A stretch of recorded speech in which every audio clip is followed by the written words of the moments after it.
उमर रज़ियल्लाहु ताला अन्हु ईद के दिन ज़ारो क़तार रोने लगे। पूछने वालों ने पूछा, सवाल करने वालों ने सवाल किया कि हज़रत आज का दिन तो खुशी का दिन है, आज आप क्यों रो रहे हैं?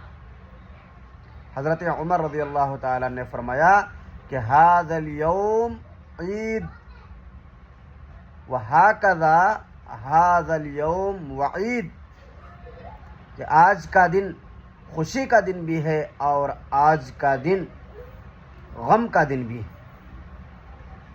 खुशी उस इंसान के लिए है जिसने अपने रब को राज़ी कर लिया, इबादत करके और अपने गुनाहों से माफ़ी मांग लिया।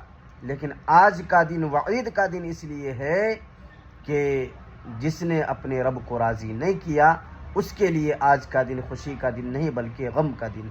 अल अमान वल हफीज़।